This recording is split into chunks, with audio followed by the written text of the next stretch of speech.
Not the Chuddle. Chuddle. Surprise. Whoa. Oh, that's fantastic. So good. If What the Actual Fuck was a movie, out of the mist and into the fog, it's Chuddle the Pod. Ciao, listeners and Chuddle Club members, to Chuddle the Pod, where horror movie lovers have a feel-goo time. Now, before we dive right into our Italian anthology of angst, just so the first-timers know, we always keep it spoiler-free up top, so you can decide whether or not you want to see it before the spoilers call up, lurch towards the family home, and come back to claim a phantom family heirloom.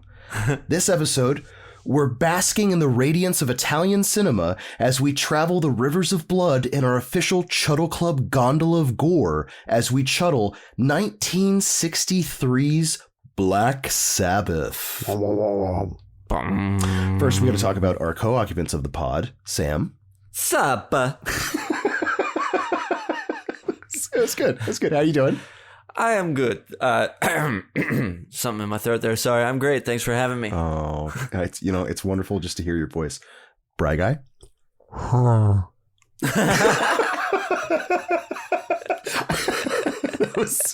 that was equally as impressive. I'm just going to let you know that. How are you doing? Thank you. Thank you. Good. I gotta turn to Swedish. Like we turned in a few different things. Oh yeah. The favorite Brian is not real Brian. Favorite Brian is Classic. Not real Brian. That's our new shirt, actually. Our favorite Brian is not real Brian. Swedish Hey, Brian. if they'll buy it, I'll sell it. That's right. Hi, thanks for having me. Of course, anytime. Now, before we continue, anytime. You're welcome anytime. Come on anytime you want to.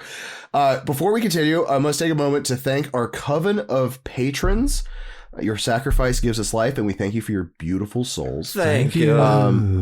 Thank you. First-time listeners might be saying, coven? Patreon? What? Well, we have a Patreon, we have tiers to that Patreon, and we have perks to that Patreon, like our official Discord oasis of slime goo that all of our coven members can kind of just marinate in and kind of talk to each other. We have official content for them, which is basically exclusive episodes. We just recorded one that happened to be a Chuddle battle. We also, so we drop a few a month. And we do also non-horror movies you can vote on. Yep.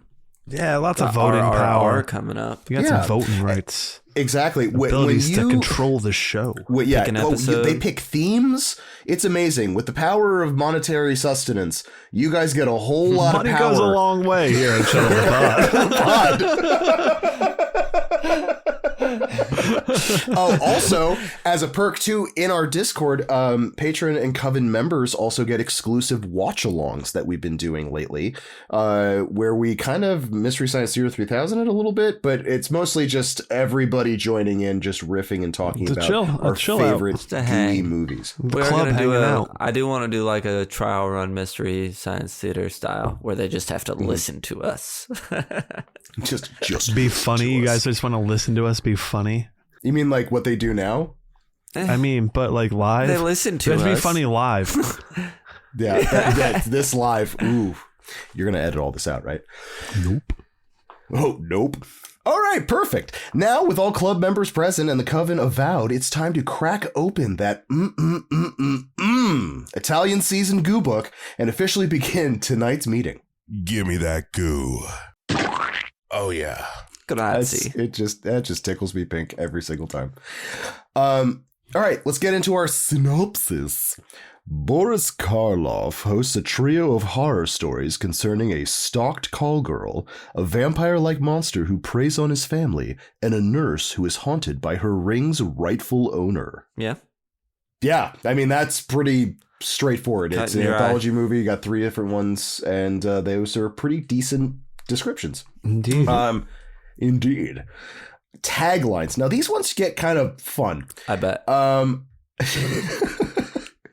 right, let's start off with, "This is the night of the nightmare." Ooh, I like that. ominous, weird. Yeah, I was like very Italian. I like that a lot. But I think someone decided to take it a little further. Wait a second. Hold on. I got one better. This is the night of the nightmare. The day of the undead. Which I guess technically is like a third of it. I like the thought of someone seeing the first one, like a producer, and be like, but what happens during the day? Put something in there. I get it, but I'm what else? This is what else? This is going to confuse people. I'm confused. You got to put a day part in there. Okay, I like that one. I'm with the producer.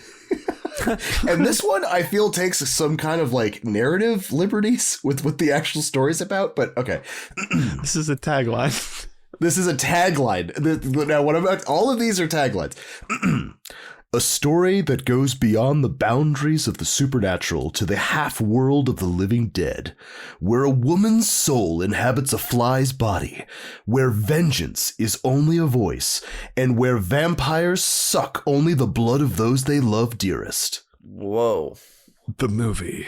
The experience. The ride. That is wordy. Wow. That's the definition of wordy right there. I don't like that. The tagline shouldn't be the synopsis. Yeah. Agreed. Correct. That one was, yeah. Okay. So 4 more. There was a lot for this one, which I thought was surprising. This has to be, I mean, it's from 1963, which actually technically is the oldest movie that we've covered on the pod. It's true. Right? It's 1963? Yeah. Okay. The next one was the one previous to this, which was Bird with the Crystal Plumage, 1970. And there's a connection, not the whole We're Italian all foreign thing, movies because we're very sophisticated. We are very sophisticated. The most gruesome day in the calendar of the undead. Goofisticated. I like this undead thing that they're really like kind of pinning on, you know? Well, the thing is too, because I'm looking at the taglines right now, there's an ellipses before that one too. So that could have been combined with, this is the night of the nightmare, the most gruesome day in the calendar of the undead. That's very true. You could have did like they're moving these around a little bit. Copy paste, move them around. Yeah. I mean, and because the one underneath it, the most gruesome day in the calendar, is just a shortening of the last one.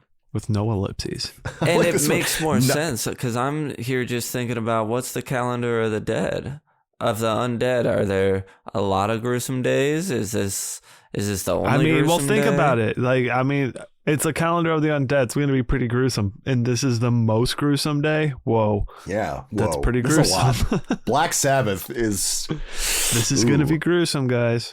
Not since Frankenstein have you seen such horror. I can see why they use that. I mean... It could be true for the time. You got Boris in there. You're like, hey, Frankenstein. Yeah. Horror, monsters. It's monsters stuff. Not since Frankenstein. You remember that one, right? There's not even close to a Frankenstein in this movie, but you'll scare you just the same. All right. Movies are made by people, and the people that make movies made this movie. And those people are... Yeah. The movie's directed by Mario Bava, who also directed Bay of Blood, which I will eventually cover because I fucking love that movie. It was written by... love the foreign names. Anton Chekhov, Alexei Tolstoy, Guy D. Mudapazant Gesundheit, Marcello Fondato, Alberto Bellacqua, and Mario Bava. There you go. I apologize in advance for the butchery that I'm about to do with the casting. Just try and say it with an Italian accent. And it buffers. I think that makes it worse. Better. I think that makes it more acceptable. All right. Well, our key players in the film go for it. It'll make it more fun for me. Michelle Mercier. Sam will like it at least, so. Michelle Mercier as Rosie, Lydia Alfonsi as Mary, Boris Karloff as Gorka, and also our narrator slash Mark. There we go. And not Matt Damon, but Mark Damon as Vladimir, Susie Anderson as Sedenka, Massimo Riai as Pietro, Rika Dialanya as Maria. Let's see here. I'll get as far as... Oh, man, there's a lot of people. Glauco Ontario as Giorgio. Jacqueline Perdeau as Helen Chester. Millie as the maid, Harriet Medin as the neighbor, and Gustavo DiNardo as the police inspector. I think there's a few more, but I don't even remember some of these people. This Millie lady. So there was someone named just Millie. Her name is Carla Mignon, better known as Millie, was one of Italy's greatest singers. Oh. She's just one of those people that went by one name. Sure, she's like the Cher of Italy. Oh, and who plays the maid? Okay, that makes sense. Got her IMDb photo. Hold on, is an interesting choice. Anyway, I don't want to bog you down with all that. Millie, there you go. If you're curious, look her up. It's time for the Goro. Fatality. On a scale of 1 to 10, Psycho to the Sadness, how gory is this film, Chuddlemen? This is a low. This is a low for me. I scored this a 2. I was going to say like a 2. Yeah, I could even go, of course, I didn't think about it. 2's fine. That seems high. 2 seems high. Everything's scripted. Everything completely scripted. Completely scripted. Yeah, I mean, I had one for consistency and one for intensity, and honestly, the consistency is not. I feel like really I'd go 0.5 on consistency. Yeah, I kind of just. Yeah, sure. Because I didn't want to give a 1.5 or a 2 to intensity, so it's weird. It floats at a 2. It feels it technically it's a 1.5. I'm going to a 1.5. The more we've talked about it. Me too. 1.5. You've convinced me. Fine. Then we're all 1.5. Conformist. Fine. Then. I'm glad we talked about it.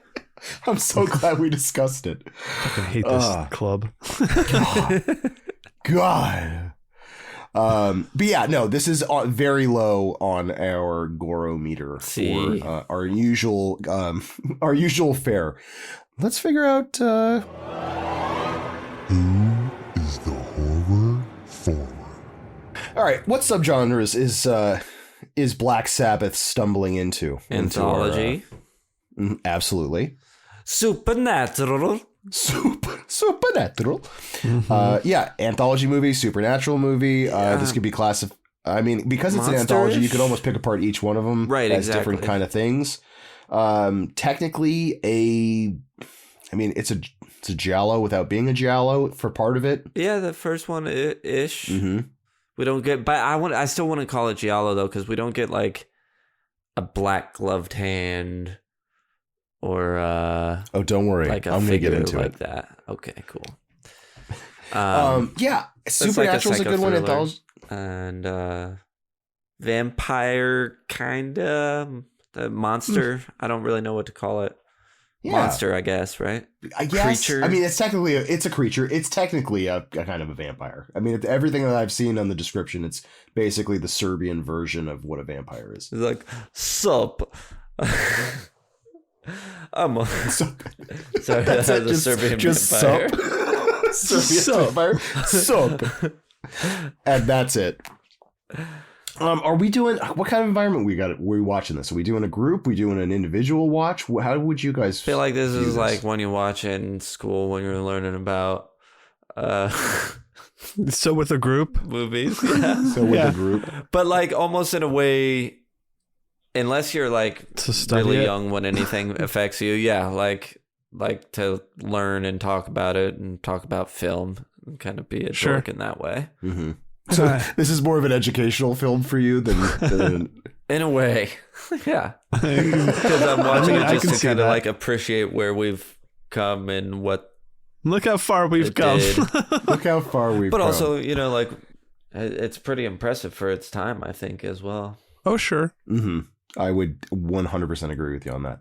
Yeah, this one's weird. Like, you could watch this by yourself, I feel, but it's also not a bad watch with a group of people. Like, there's not enough there's not enough insanity that it's going to be distracting if you have a bunch of your buddies hanging out with you watching this. Right, but it's not like a too silly joke riff type of movie. You know what I mean? It's more of like For me, it's more like a film buffy type of movie. It's like to get it under your belt. Mm-hmm. Oh, All right, so if you had other avid film watchers meet up to watch this in silence. Yes. Okay. Maybe right, pause it after each segment and discuss the themes. Like a film club, like a club, like a horror Like a movie club. You mean like a horror movie club? Ish. We don't do that. Ish. Yeah, we don't do. I mean, I'm just Like a normal one, though. hypotheticals. Brian is just asking questions. Gotta ask Full questions. of those these days. Do you guys think this is a movie for beginners? Yes. Yes. I mean, yes and no. Yeah. If you're like, depends on your age, I think, as well. Yeah. I think I would have liked this when I was a kid, actually. I think I probably would have liked it more in a way. I know we touched on in the last one too, but maybe it's just watching horror movies of a certain time, but it gave me Hitchcock feels a little bit at certain parts. At least the first and last segments more so than the middle. I don't know. It just feels like the type of thing I would have rented at the library when I was a kid and then liked, you know what I mean? Probably rented a few more times. Totally. It's a really weird comparison to me, but this is almost like, I think the age bracket really does play into this, because this is almost to me like watching Goosebumps.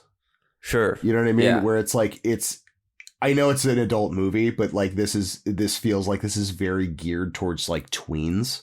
And I think that probably comes with like just age. It's right? coming with the age of the movie and stuff like that. You know what I mean? Like, because I absolutely, bar none, hands down, you guys have seen my house and my collection of Creature from the Black Lagoon shit. Universal Monsters, I feel, is somewhat in the same way. This is a little more obviously artsy. Right. Like way artsier when you're dealing with like psychedelic colors during the 60s. But I feel like the Universal Monster movies to me are like, because they're so old to a certain extent, I wouldn't mind showing those to my kids. And I feel like this one is a little like when they're a little older, as in like this is a great entry level. Like, it's spooky, but it's not going to mess. I mean, it definitely messed with me when I was a kid, but it's not, especially in comparison to other movies. Totally. Do you guys hear that? Flutter, flutter, flutter, flutter, flutter, flutter. Is that the Italian version of flutter? All right. What is our Harbinger of Doom saying on? I only have one, and it's child death, basically. So like that's. But it's only like, I guess, technically for about a minute and a half. Sure. Yeah. Child death, implied dog death. That's very true. That's all I got. Yeah, I don't have any much. I don't really have much for it. Yeah. All right, guys, let's hop on our taxidermied horses, and we should merge on to the highway. Spoiler zone. All right, let's hop right into the IMD behind the scenes. I got it right this time. No, you did not. IMD behind the scenes? IMD behind the scenes. Yeah. Because I slurred it, but I think I got it correctly. Behind the scenes. It's behind the scenes because it's IMDb behind the scenes, not IMD behind the scenes. Not B. Yes, because it's IMDb, right? Is the website not IMDb? It's the inflection of how I say behind. I know. Not behind. So you're not doing behind. It right. Right, because then you lose the joke. But you're the one who came up with the joke. You said it should be IMDb behind the scenes. Just because I come up with it doesn't mean I can say it.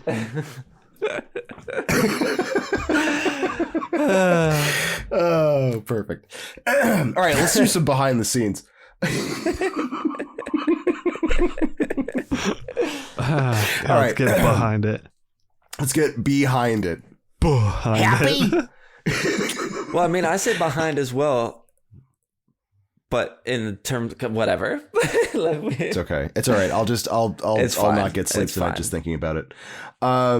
This film served as inspiration for the naming of the heavy metal band Black Sabbath. In 1968, the band, then called Earth, was playing a small club in Birmingham, England. Across the street was a movie theater showing the film Black Sabbath. The band noticed that more people were in line to see the movie than they were to see the band. Realizing that horror sells tickets, they decided to change the band's name to Black Sabbath. Dope. Good call. Yeah. Right. There were also additional scenes filmed with Boris Karloff introducing the segments. However, AIP, the American International Pictures, decided they were unnecessary and cut them from the film. Although Karloff later says that these introductions were some of the most fun he's ever had on set. And I'm assuming that's in the same bracket as the last time you see him in the movie. And if that's it, that gag reel's got to be fucking amazing of Karloff just like being just a goofball in between these segments. First time we see him, he's just him like standing Ominous. amongst, and then A the green last screen and time a bunch he's of other the stuff. character from the middle segment. So I wonder what they would have been. Yeah, Right. I guess we'll never know. So this one, I'm going to do a little bit of IMDb and Wikipedia for this. So there are two different versions of this movie. So there is an Italian cut and there is a US or English version of this movie. So the biggest ones, and this is going to go directly off of Wikipedia. By the 1960s, Italian horror films such as Black Sabbath were more violent, sexualized, and downbeat than most horror movies that were being made in America. American International Pictures focused on a youth-oriented audience, where Europe was kind of like horror and most of the movies were intended for adults.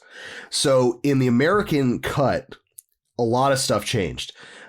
They removed plot elements from the telephone of prostitution and lesbianism, and most of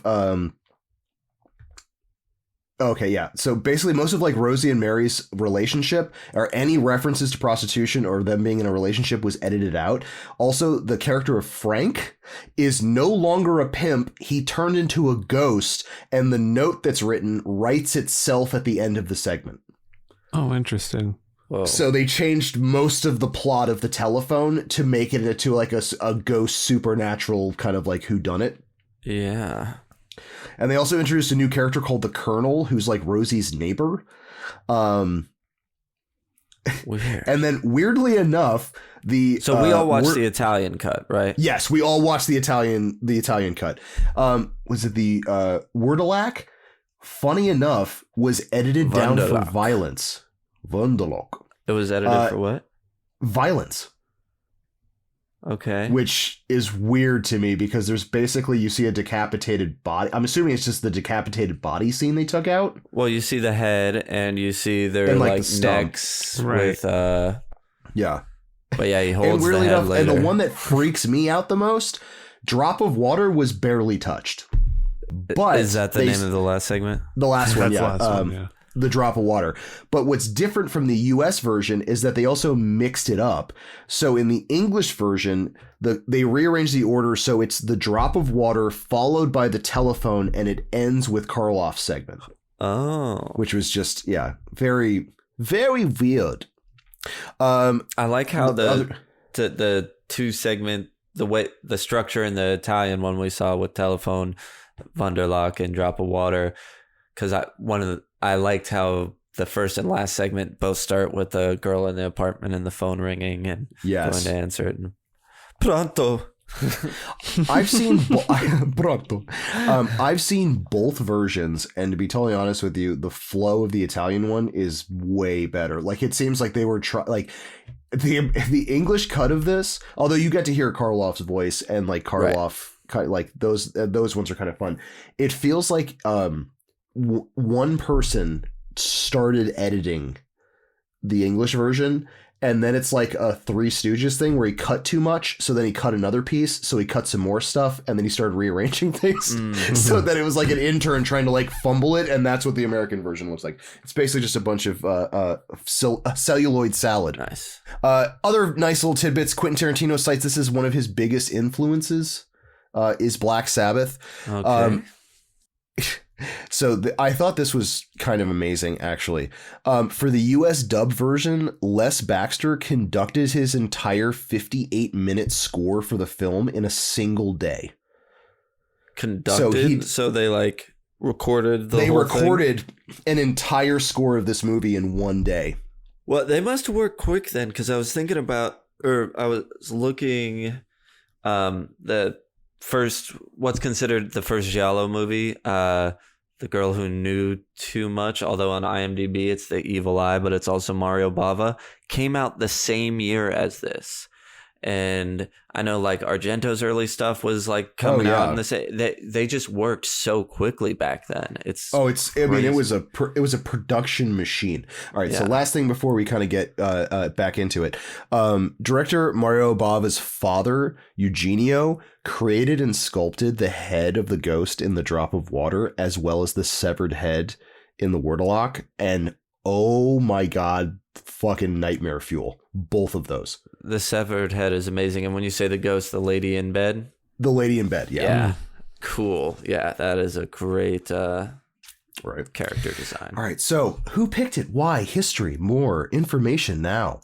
Well, we're doing our trip to Italy. So this was... I picked this because I really enjoy this movie, but under normal circumstances, I don't think it's kind of the same thing. I don't think I'd ever actually pick this for a normal rotation, if not for the theme itself. Mm-hmm. Which I thoroughly enjoyed revisiting this because my first view of this was actually as a kid. Like, I think I saw like a VHS copy of this when I was... Oh my God. Like, I think barely double digits, if that. Young enough to be scaled? Oh, absolutely. And I saw the US version first. And then a few years later, I got to see a dubbed version of it. Yeah. So I watched the English version first and then the Italian one. I fell in love with the Italian one because it's just so much better. Because it's a mwah. It's a mwah. It's a good film. Yeah, I have never seen this until now. I had seen the poster. I think maybe I'd probably heard about it or read about it after you picked Deep Red last summer, and I was just looking for Italian things to watch. And so I hadn't seen it yet, but if it wasn't on my list, I was definitely aware of it. Actually, it's it's rated in the top 250 best horror movies by Letterboxd users. So I got to check it off that list of. Did it feel good? It did feel good. Good. I've been working on that, but so yeah, this was a brand spanking new watch for me. And I was gonna say I think it's the first Italian movie I've watched in Italian. But I watched Blood and Black Lace, which is another Mario Bava movie before this, and it was also in Italian. To be giving you the Italian, you know? Yeah. Mm-hmm. What about you, Bright Guy? Yeah, same kind of boat. I haven't seen it before, so this was a first time watch as well. I'd known about it, but never saw it. Well, I'm glad you guys could take it off your watch list now. Off the list. All right, guys, let's just dive off this gondola into this river of blood and start talking about this movie. Rev. A movie talker. There it is. Nailed it. All right, so oh yeah. So right off the bat, we get psychedelic dubbed Karloff getting redder, and he's like up top on it's just so the stylization. Awesome. I love the painted sets and colors and shot choice. I will give it's the use of scenery, it's the use of color, it's the use of shadows in this movie. They're just fantastic. And this one is I don't know. To me, I keep on going back to Uncanny Valley, is that there's so many things that look 10% off to me, or just it's almost surrealism in a lot of respects. And this interesting kind of accumulate, you have this weird set design, which is this weird hill mountain that's in all these crazy colors, and he's just in a normal ass suit, which I think is hilarious. He's not in it's just him just narrating. And I do like the fact he just starts talking about vampires sitting next to you the entire time. They're going to kill you. Yeah, this is fun. Mm-hmm. which leads us into I love the fact that he talks about vampires, but doesn't lead us into a vampire segment. It leads us into our first segment, the telephone. Ring, ring. What's your favorite scary movie? So, since it's a Chuddle favorite on this podcast, the telephone is one of the easiest and earliest examples of a giallo on screen and one of the first Italian thrillers to be filmed in color. So this is it's before it was called a giallo. Like, this was basically like the granddaddy of what started this. It's one of the earliest examples of giallo, and this particular subgenre was actually later popularized by Dario Argento's The Bird with the Crystal Plumage, which started the giallo kind of phase. So we had this is like appetizer, and then Bird with Crystal Plumage was kind of the main course when it came to the subgenre. So I think the other movie I mentioned, The Girl Who Knew Too Much, that Mario Bava made the same year, that is in black and white. Yeah. So I guess, and you can tell that they were really excited about using color, because this is like really fun for me, because it's like you look at it, they're like, wait a second, this is going to be in color. We got to show them every fucking color. Yeah, like, let's just show the colors. They got to see these goddamn colors. All right, so we get our we get our triple locked, ginormous, crazy ass door. Woman getting home. Her name's Rosie. We get those. Just from Jump Street, the Italian long shots of her house are so good.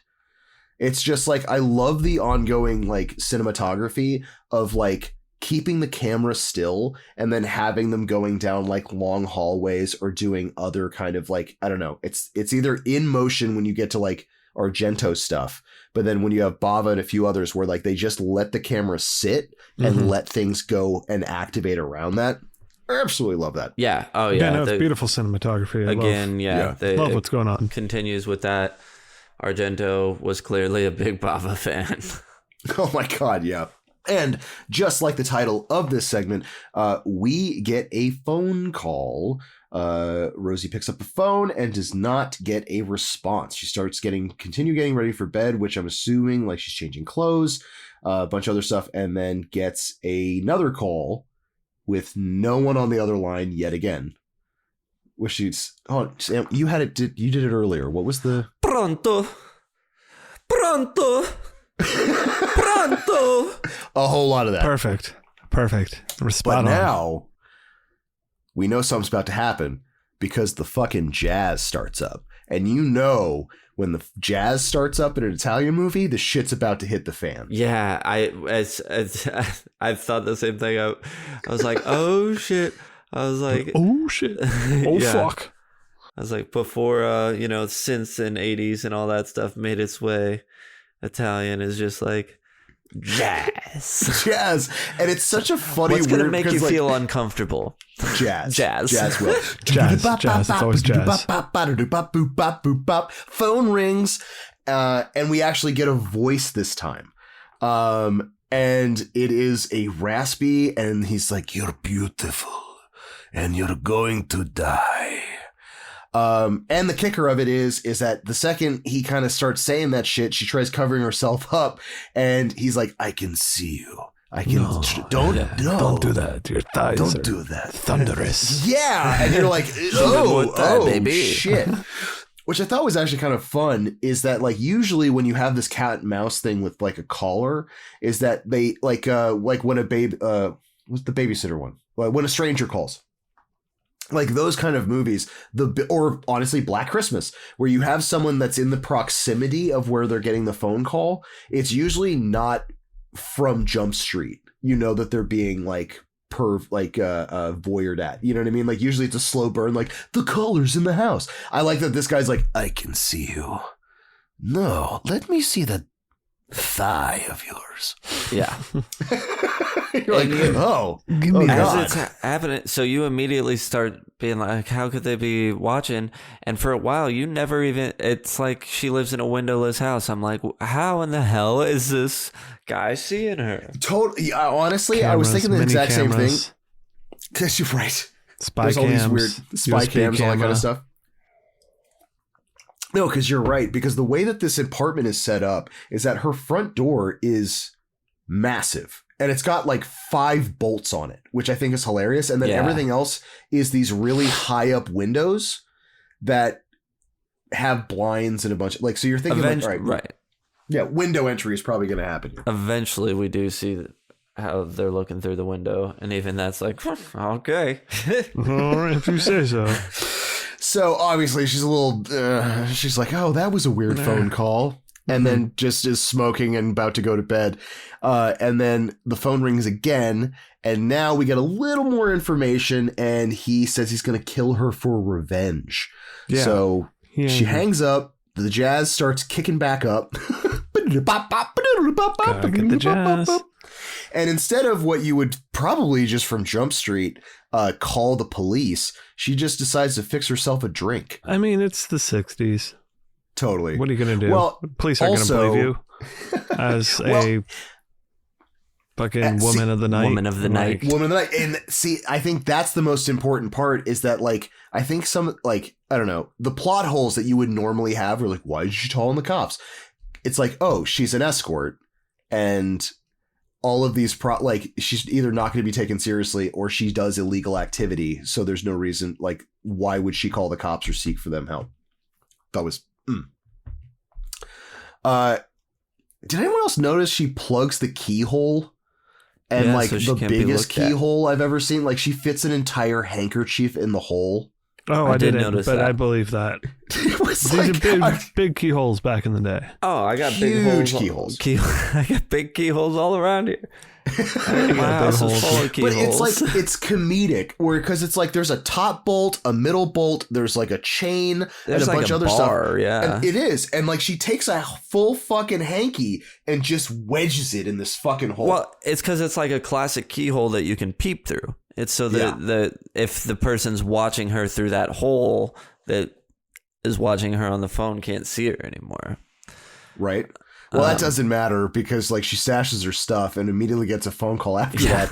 And he's like, I know you hid the money and the jewels. I saw you. I saw everything that you did. Yeah. He goes, I'm going to strangle you. And not in a sexual. I like in his dialogue, he goes, in nothing like a weird sexual way. I'm going to kill you because I really wanna hate kill you. Yeah. I don't want to have sex with you. Like, I think that's my this favorite. isn't pervy or anything. It's more Yes, and homicidal. I even love that in the depravity of what they're trying to make in this movie, there's certain lines they're not going to cross, and they have to make it explicitly clear to the audience. Because no. It's not like in a sex after Don't you're worry. dead way. Yeah, we're not going to get weird. We're not going to get weird. I just want to kill you. But then we do get eyes behind the blinds, which is awesome. Eyes behind the blinds. Right? So the blinds. the blinds. This 80s song. 80s jazz. Oh, yeah. That would be if this was like synth going on instead of jazz, that would be like absolutely in there. That's what I'm going to start saying when I need to put sunglasses on. Guys, I need to go put my eyes behind the blinds. Eyes. Brian's got his eyes behind the blinds. Anyone can use it. Which honestly, that would have free. been the first fucking thing I was checking. I think it's so weird that Rosie decides to check the one heavily secured door instead of all of the single latch windows in her house. For like, because she like scuttles towards it and she like has to make sure everything's all locked. And that's when she finds the mysterious envelope. Right, but she's also trying to find how he's looking in, right? And she thinks all the windows are closed, although there's clearly one blind that's bent With two just big old enough that if eyes. someone was standing right there, still you could see so very little. Oh, totally. And Unless you're the killer. unless you're the murderer. We get reading by Jazz Light because the jazz picks back up again, and we get this entire article about Frank Rainier escaping jail. Oh, shit. And what a coincidence. The phone rings again, and the man on the other side, and it just so happens to be Frank. It's me, Frank. That was good. I'm going to kill you. I still plan to kill you. Can you imagine Bye-bye. if you just played Mario, but it's just a dude with a knife, like it's a giallo, like it's a guy with a knife, and you're just trying to break into the apartment the entire time? Oh, that'd be fun. Yeah. All right. Somebody that makes video games, make that video game for me, please. So obviously now the guy's ousted himself as Frank. Rosie picks up the phone and calls her friend Mary. Apparently, like they even in 1960s terms, it's like they broke up or left on bad terms, but like that's kind of just out the window because now a killer's calling. So she's like begging for Mary to come over to the house. Yep. And she's like, well, maybe I'll do it. I mean, what are friends for? What are past ex-lovers for? I'm glad you called me. I'll come over right now. That's the vibe for sure. Yeah. But we get our first big old fucking twisteroo because Frank calls again, but we get now Frank's perspective from the phone line going up, and it's not Frank, it's fucking Mary using a weird muffled handkerchief. Did you know that if you just lightly drape over a handkerchief on top of a phone, you'll sound 15 octaves deeper? Yes, I've tried this. It works. Of course. It's true. Yeah. Makes you Also, sound just like someone else. this is the precursor to Ghostface. In a way, yeah, absolutely. It was the first thing I Sure. thought. As soon as the It phone was like, rang oh and my there was God. a threat to kill. Wasn't I was this like, to give it away? But the Right. the voice change, I can see where you're going with that. Precursor to evil.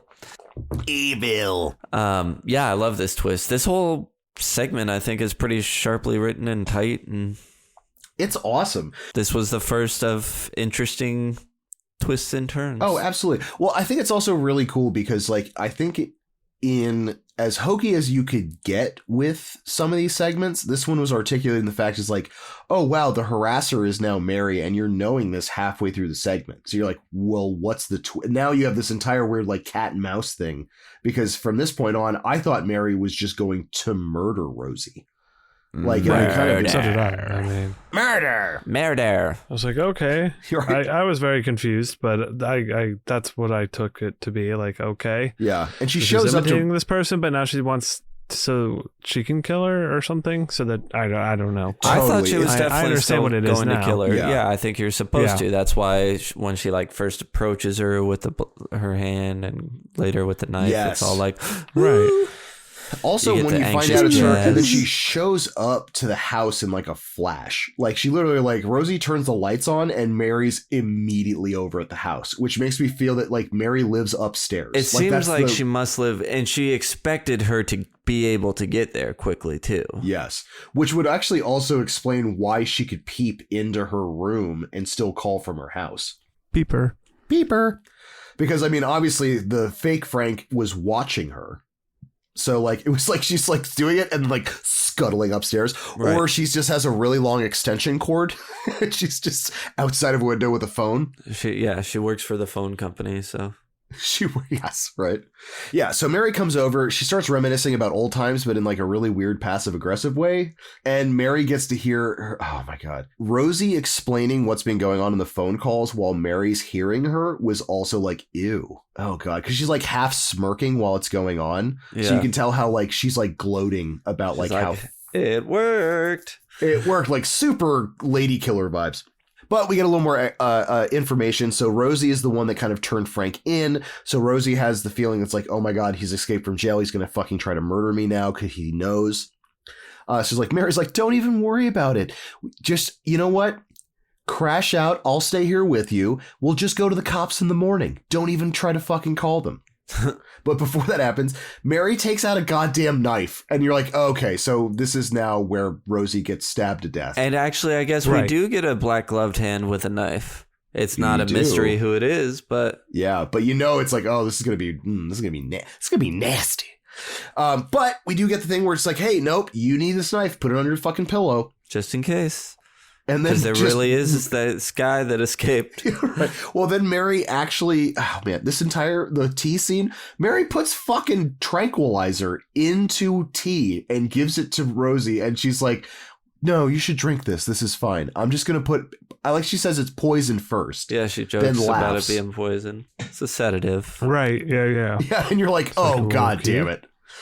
And then we do get the shot of just Rosie blacked out, like I borderline like mouth agape snoring, which I thought was really funny. She's just like, she looks like she's conked the fuck out.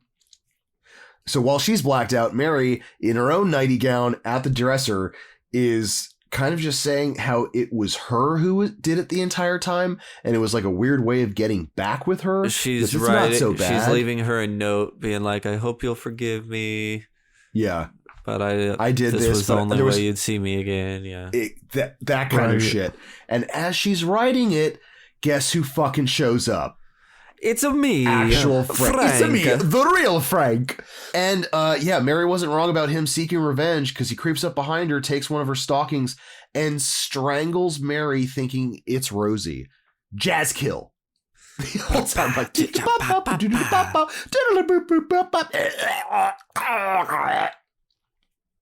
well, Rosie, this was pretty interesting because she clearly had her hand around the stocking for multiple shots where you just see her like clearly not being choked by it. Like she's like clearly blocking it. I'm like, he's doing really well at this. Like I don't know. Yeah, it's like that's but not. And turns out, I don't know if that was like an editing thing. Yeah, it's super. It's weird. Yeah, what it they must were have been trying with to imply. how it was shot. Like and probably trying to obviously show what that they were going for with it. how it was shown. Yeah. Oh, dude, so weird. And then Rosie wakes up from her catatonic, dope-fueled sleep and literally sees Frank kill Mary right in front of her. Frank realizes it's not Rosie, sees her on the bed. She grabs the fucking pillow Another knife. great twist, though, is the audience. We know as Frank's creeping in, we're like, oh, he's gonna kill Mary and not Rosie, and then he does. Yes, but he thinks he's killing Rosie. It's just adds to all the, it's all those layers. Yeah, melodrama. So good. Goo. Well, don't worry. Frank gets stabbed by pillow knife. Mm-hmm. He's going for full strangulation. At least I assume so, based on his reaction. You don't see it. It's borderline an off-screen kill. And then, there's no blood. There's no insertion, if you will. Yes. You know how Sam loves an insertion. Penetration. And then we just get her breaking down, crying, losing her shit while we pan back to the phone, of course, and Mary's body. Finn. Hey. I love it. Yeah, great segment. It's really cool. I think especially with how the poster is and how supernatural it leans, to have the first segment be like a borderline slasher. Really grounded, awesome. Like pulpy, noir-y.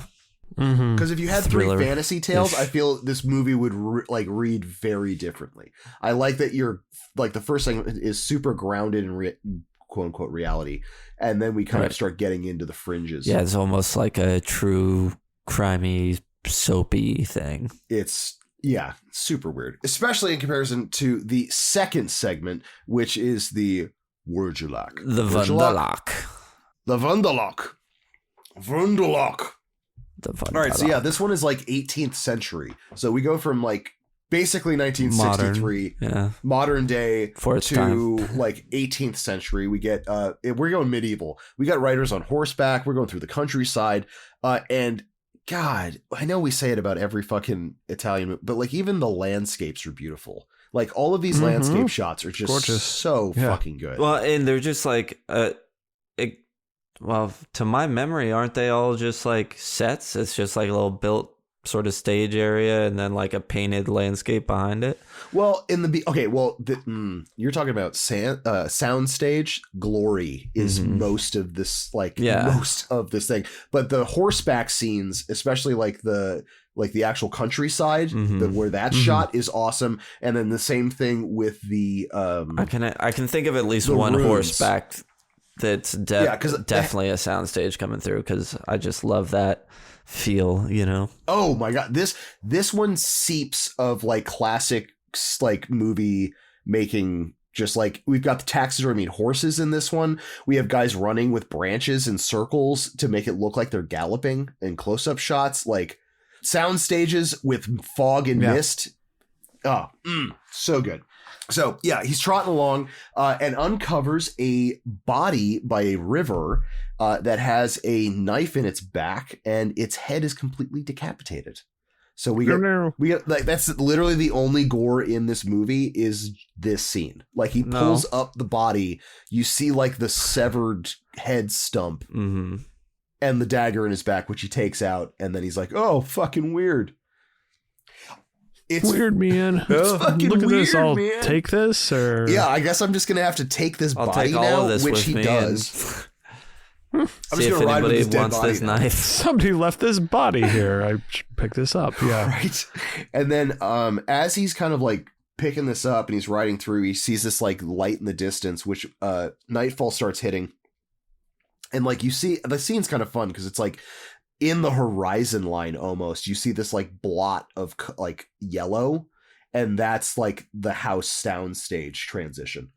From that transition of the actual like Italian countryside, we actually get what Sam you brought up earlier, that sweet, sweet fucking classic soundstage trees and fog. I love that with the painted backdrops. There's something about these ginormous sound stages where they built full cottages and shit like that. It just hits different because they don't do that shit now. You know what I mean? Like, agreed.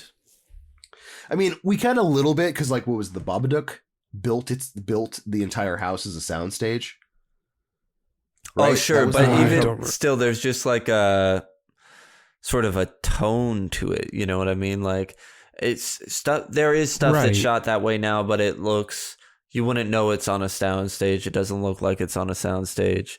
This has that classic movie, era feel to it. You know. It flirts with like theater, as in like this feels like a theater soundstage. You know what I mean? It's like, but in the best way possible. I'm like, okay, it's the suspenders of disbelief in these kind of movies that I'm like, that one's acceptable. It's good. You kind of accept it because it's just part of a stylization. You know what I mean? It just makes it sort of absolutely artsy in its own way. Right. So he gets to the soundstage, which is this kind of like larger house. Traveler walks into the house and it appears to be empty, including I love the dagger spot on the wall that he's like, oh, you mean this dagger that I have in my hands right here? What a fucking coincidence. Yeah, I guess I came to the right place. I found this in a body. Is anybody... I found this in a... Anybody want this? Yeah, the way that he says that, he's like, I found this in a thing. Hello, anybody? And it's apparently the father's dagger. It was found on it was found on the body, and now it's like disappeared. Like, I like the fact that he goes like, no, I found this body that's on this horse that's decapitated. Come with me, I'll show you. And he shows, like, I guess the oldest son. Yeah. That he leads him outside the house. He's like, where'd you find the knife? You know what? It's easier to show you. Come with me. Come with me. We'll figure this out. They get to the horse and there is no body anymore because the second youngest brother had come across it. It's weird. They don't really get into how everyone's related. It's a whole house full of relatives. Yes. You know what I mean? Like, which I'm assuming is sons and daughters. But the other one, like, he takes the body. Mm-hmm. Yeah, it just cuts to him standing over the body, stabbing it in the heart with a sword. We're like, oh, that's where it went. Like, as an audience member. Yeah, that's completely normal. So they kind of give this exposition, like, that there's a Turkish criminal that had killed a bunch of people, and that he has the same clothing as him. So it probably has to be him. Right. But now we've pierced a sword through his heart, so he's not going to come alluding that he may come back. So the father of the house, after a bunch of deaths, decides to hunt the Turk and kind of like go after him. And that's kind of like, now we're introduced the entire family in the house.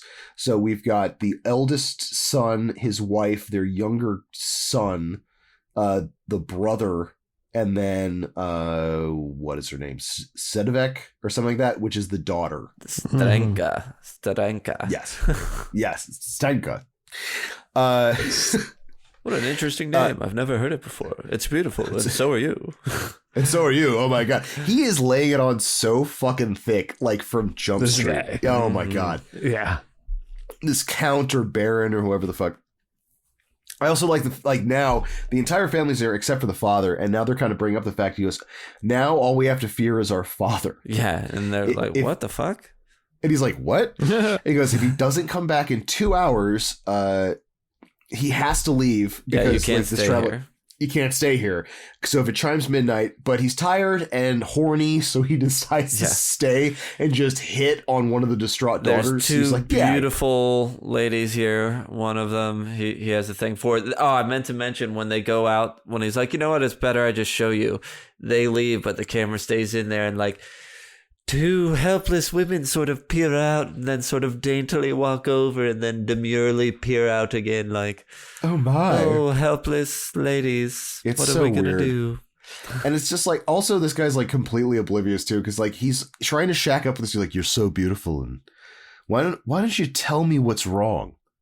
It's like, my father's gonna come here and kill all of us. Even after they've explicitly explained in detail what he goes, yeah, he's probably a fucking wurdalak. It's like they're basically bloodthirsty corpses. Wurdalak, Wurdalak, Keckner. It's okay, Ross. It's part of your charm. They're bloodthirsty corpses, and the twist with this, which I guess is the difference between Serbian vampires and other vampires, is that the Serbian vampires oh god, they are compelled to kill and drink their loved ones first. So if they have this like love-o-meter that they just beeline for people that they care about. So it strikes midnight, and this time we don't get jazz, but we get very uncomfortable bells that start going off. The wind picks up, which means Final Destination Death is here. As a figure in a hood starts lurching towards the house. So even watching this twice, they talk about 5 days. I have no idea they bring it up a little bit. They're like, 5 days have come and passed, and after 5 days, we can't trust Dad. But they don't really they don't elaborate on why if he said, like, if I don't come back in 5 days, don't let me back in. Yeah, I mean, that is what was done, but I don't know why. Like, all right, I'm going to go off to hunt, but if I'm gone longer than this, that means I've become a wurdalak. Like, yeah, anything past that is fair game. I guess so they just don't know if they can trust him. Because the wurdalak, I guess, can't return until after a certain amount of time or something. Maybe? I don't know. That one, it seems like he showed up immediately as soon as the time was up. It was like, hey. It's like 12:01, and he's just like, I'm here. Hey, y'all. How's it going? What's wrong, everybody? Hey, everybody. And it is Boris Karloff as his only vampire role in his acting career, believe it or not. Wurdalak. He is fucking 8 shades of sketchy, stabbed through his actual heart, and he is so pale, it looks like someone antiqued him with flour right before he got to the house.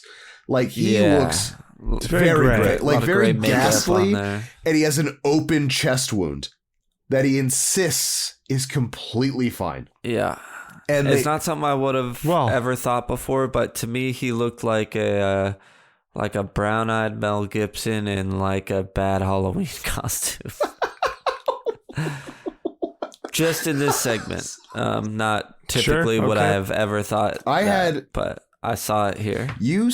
So you said that to me earlier this morning, and I started laughing, and then I got in my car and I thought about, to me, he looks like if Melzies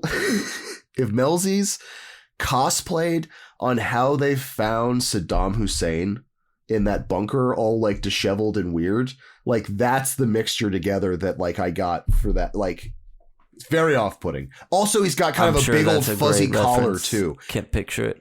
But the moral is an interesting looking. Do you think he left wearing that, or did he come back wearing? That's where I get sketched like, do you out. Get that? Like, if he had the fur, or he didn't, and he came back with fur, you're like, oh, something. It's from that guy I killed. It's from that guy I murdered.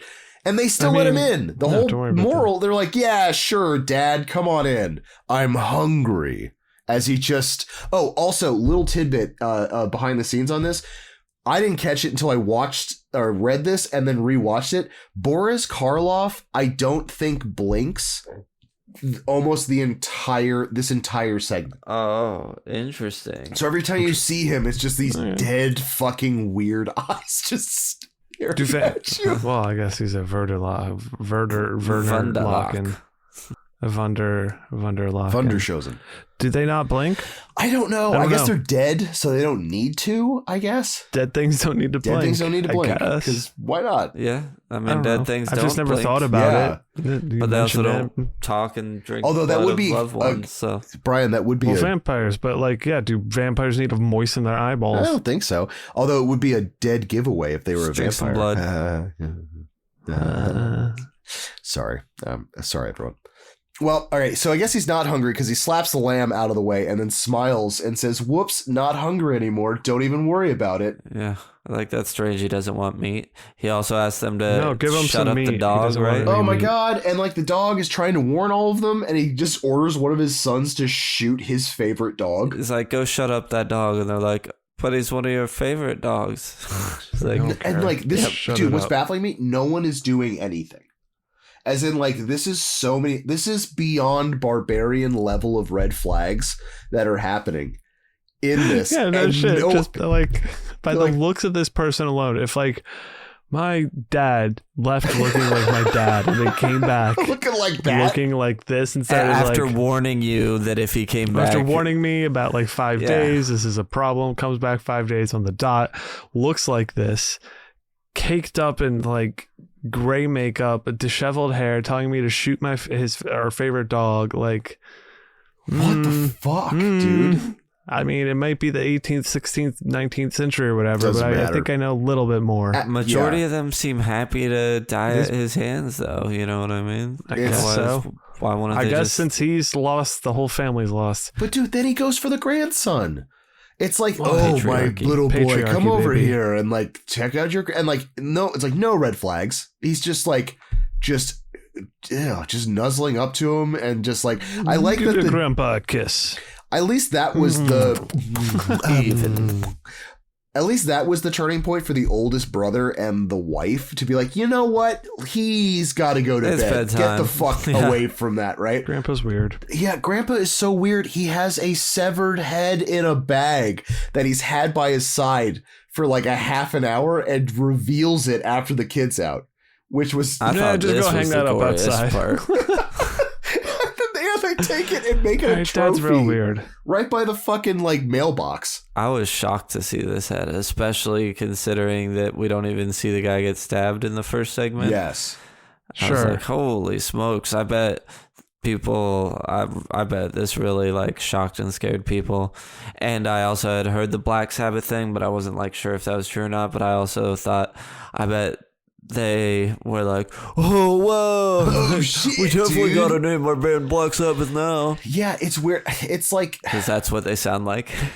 No, but I mean, you make a really good point, though, because like for 1963, like having that kind of shit in a movie must have like...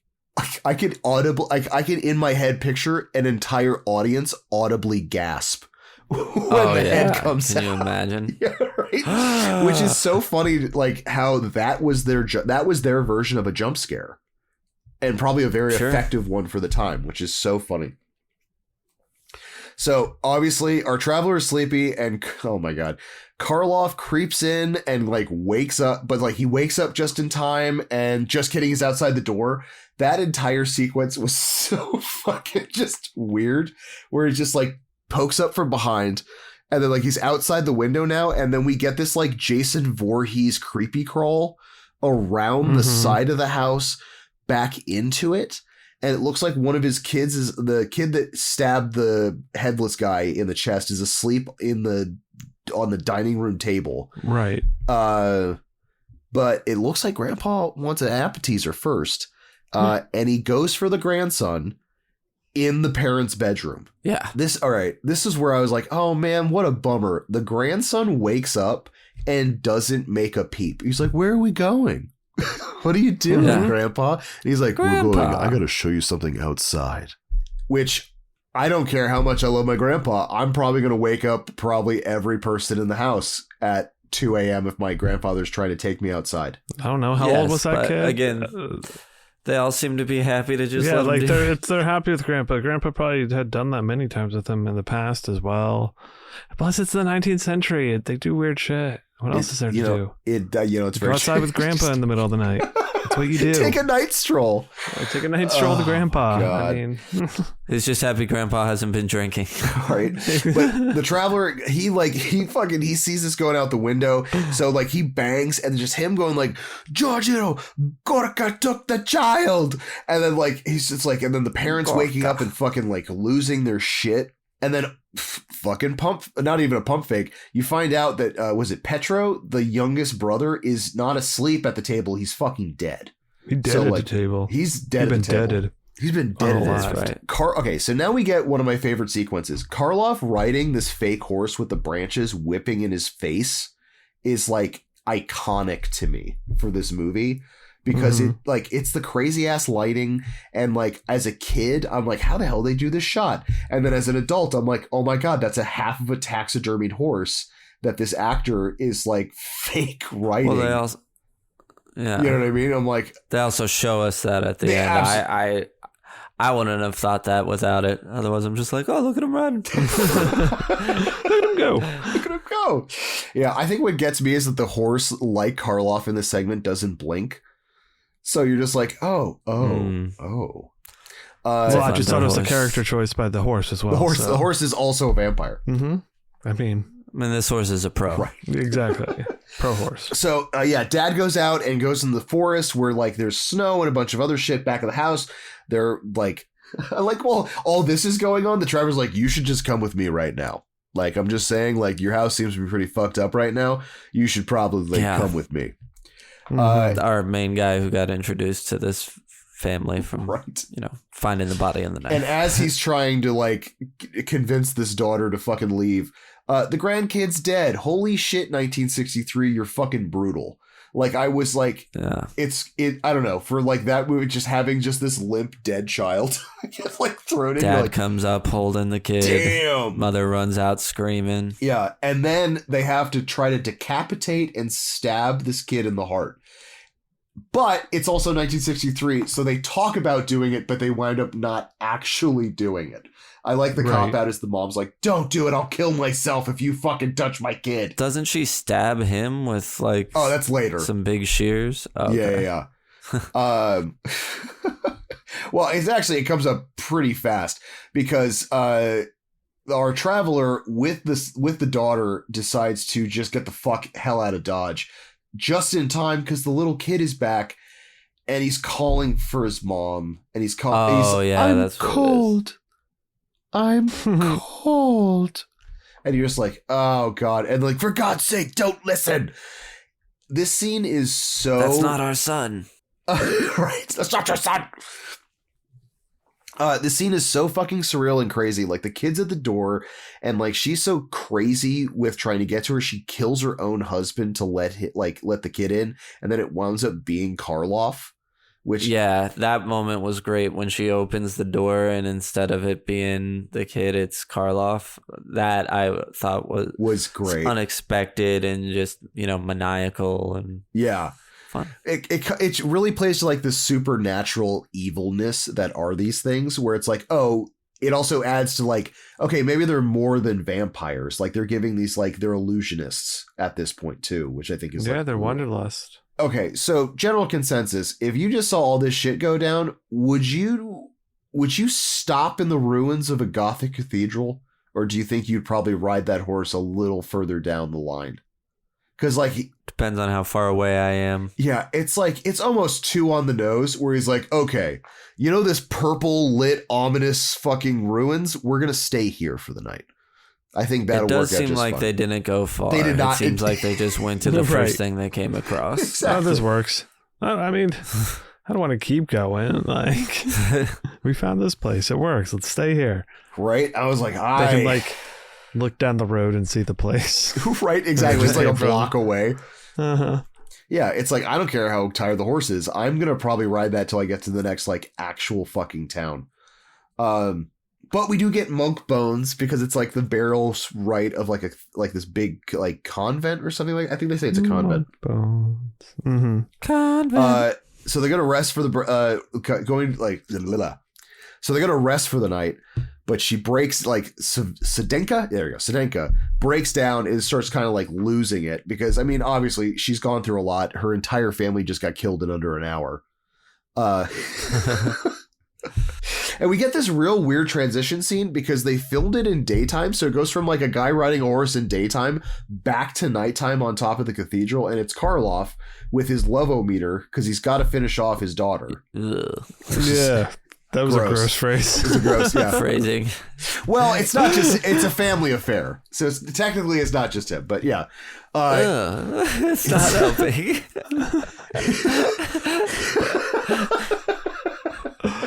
Oof. Oof. All right, so all the family vampires have to kill the only living person they love. There we go. Nailed it. Dude, the lighting in this is great. We get this like great pink lighting when he wakes up his daughter, and it's like a pink purple with like red on top. Super Creepshow vibes I got with this final segment with like the dynamic colors like palettes. Perhaps Creepshow was inspired by... Yes, I wouldn't doubt that for a second. Like there's certain shots in this that I'm like, this is where Creepshow got, like, I understand. Romero, right? Did he do all of it? Yeah. Yeah. Romero definitely probably borrows some lighting techniques from Black Sabbath.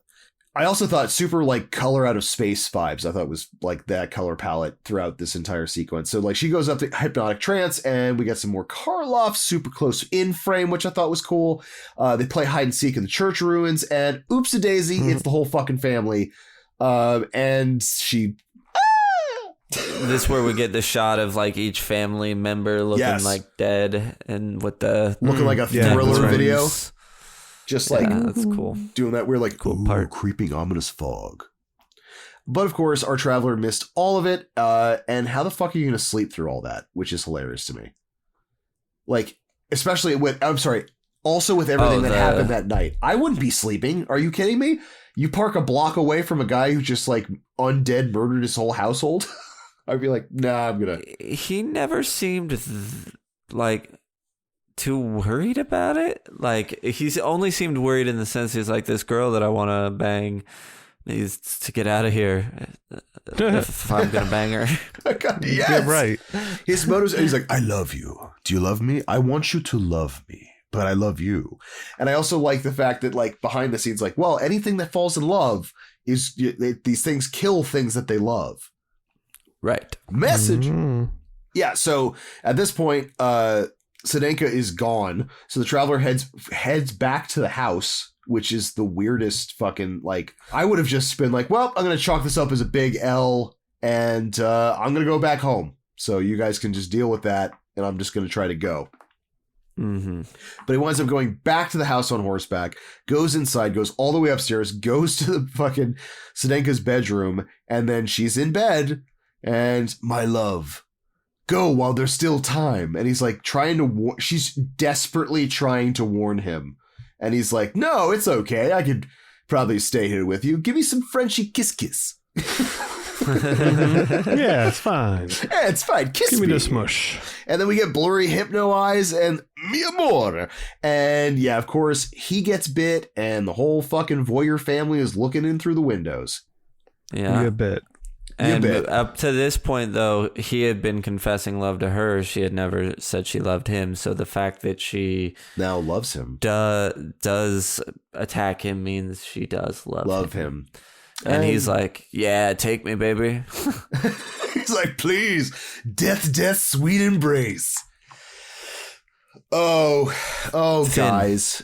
We get guys, we get to the one that fucking I talk about the one segment that freaked me the fuck out as a kid is the drop of water.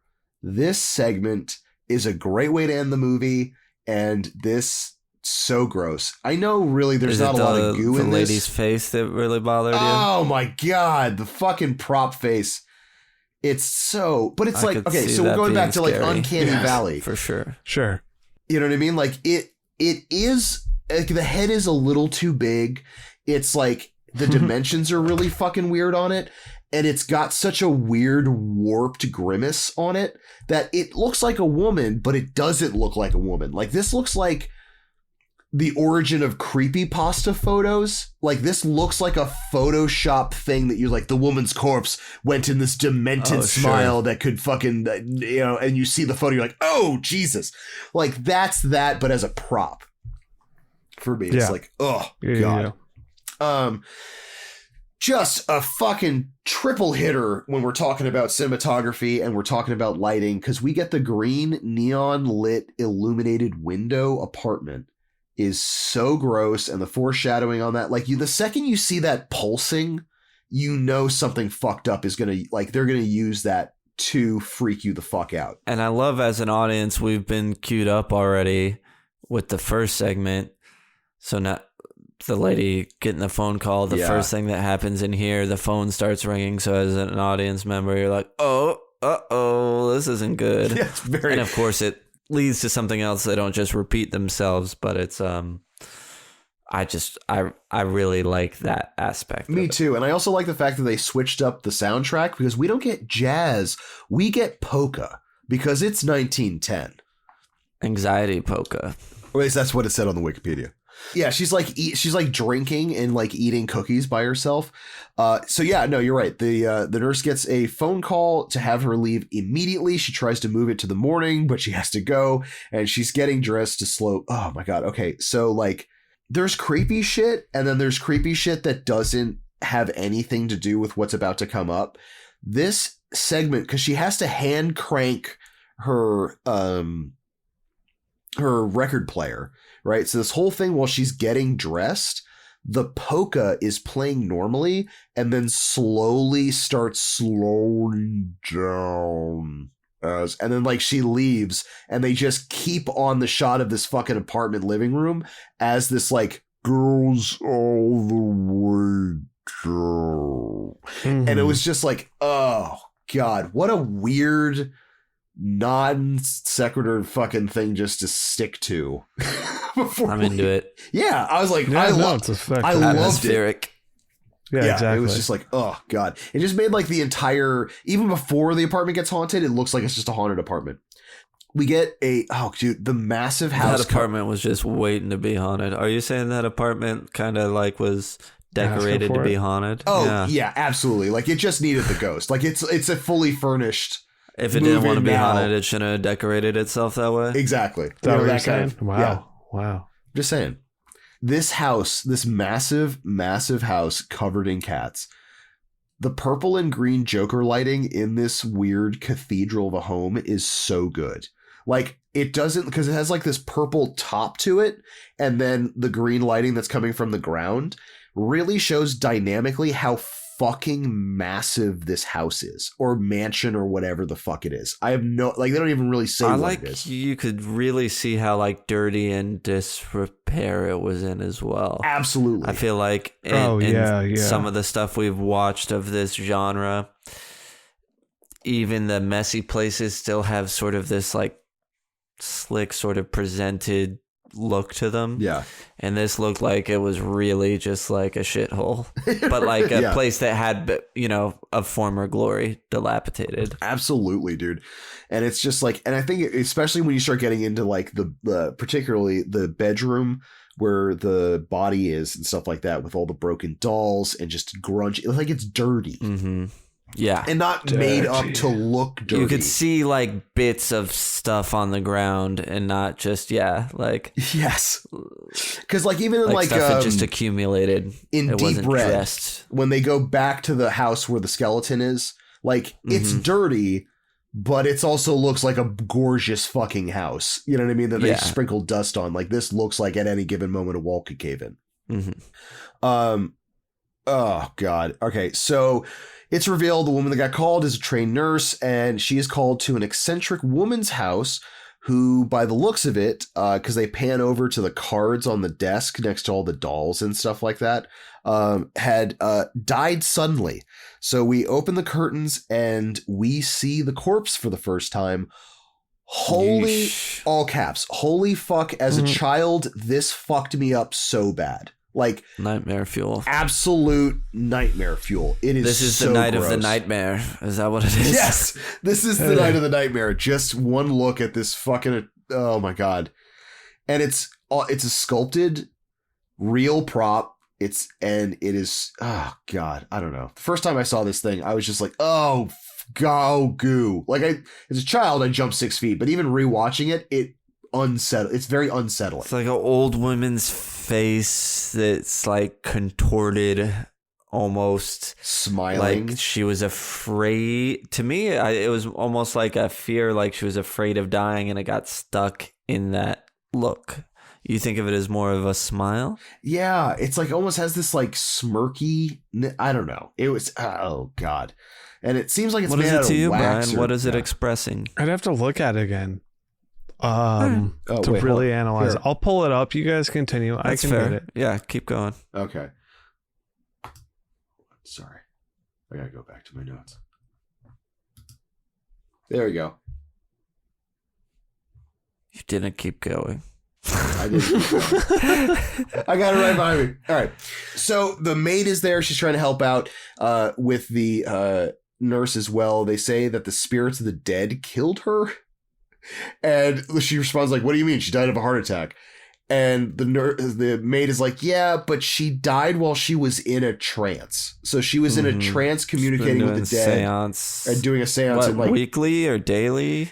Yeah. So basically like she was doing it all the time. Like she wanted to communicate with the dead. Unfortunately, this time she was in a trance communicating with the dead and had a heart attack and just died. Chasing that dragon. That's some talk to me stuff right here. It's some, see, I got to rewatch it. I got to see if there's a mannequin hand just floating around somewhere in that room. Mm-hmm.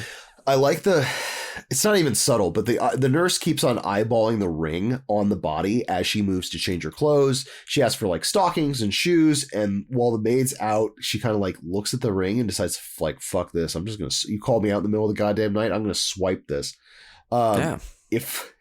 Also, I don't think this was intentionally supposed to be a jump scare, but when the ring flies off and makes that like clang, clang, clang, clang, legitimately jumped, which was hilarious. I wasn't expecting the ring to fall off the hand so easily.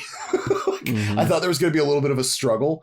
But I do like the fact when she's on her hands and knees, the corpse slaps her while she's down on the ground trying to find the ring. Little corpse slap. A little bit of that corpse slap. Corpse slap. It's a corpse slap. Corpse slap. Hides it in her. She finds the ring, hides it in her dress, and then the fly shows up on her finger. And then, oh god, she closes her gross eyes, and that's when we hear the first water drip. So dresses the body, puts on shoes, looks back up at the body, and her fucking eyes are open again. And the hate it. And the flies on her finger where the ring was. Ugh, God, it's the fucking, and also all in caps while I'm taking notes while I was doing this. Fuck, this corpse dummy is so goddamn spooky. Why did I suggest this movie again? I love that it has such a deep-seated effect on you. It's like even after all this time. Cool and creepy, but I do not have the same feeling. But I bet if you hadn't had that when you were a kid, and obviously you lose that with some things, it's interesting that this one is still like, rattling around. Yeah, you know? It's got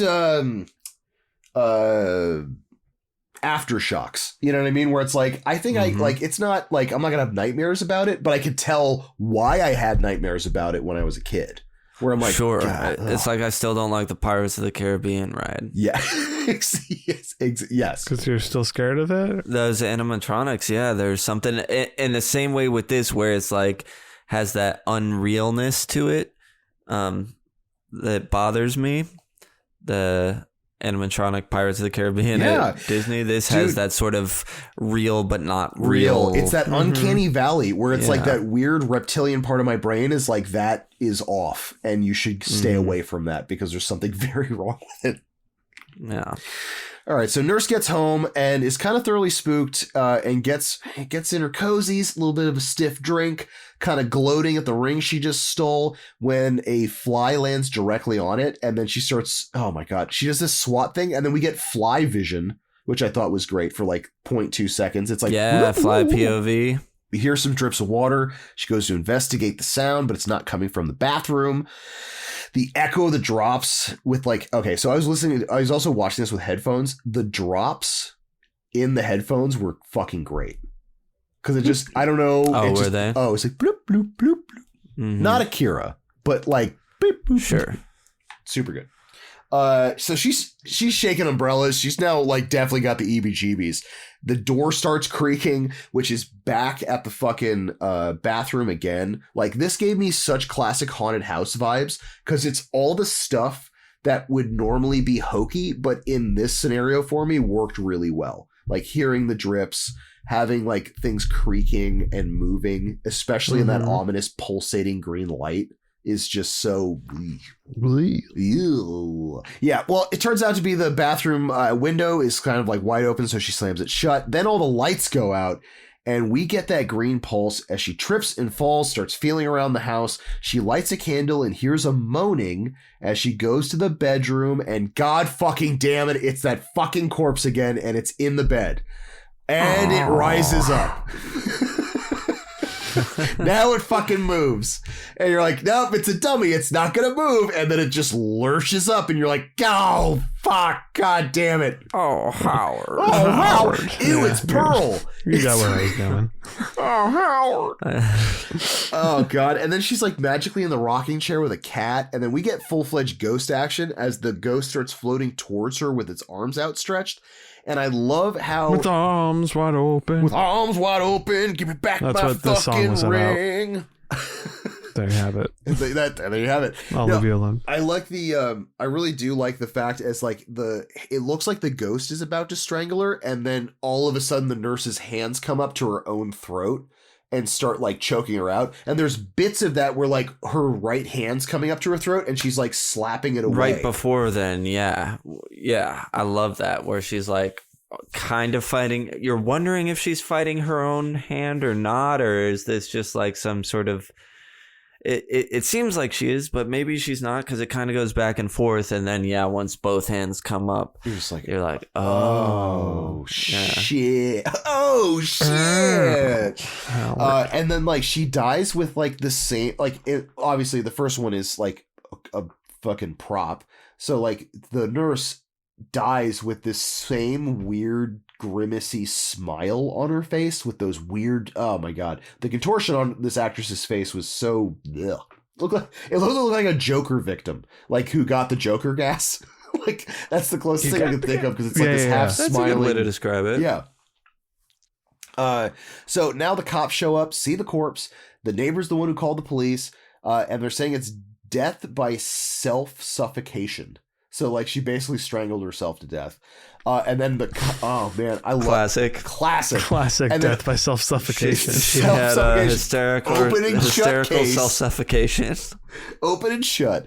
And I like in the true EC comic fashion, the cops, like, look and, like, looks like something got wrenched off her finger. And then we see the neighbor, like, look all like, I don't know what the fuck you're talking about, as she hears the fucking water dripping. Drip.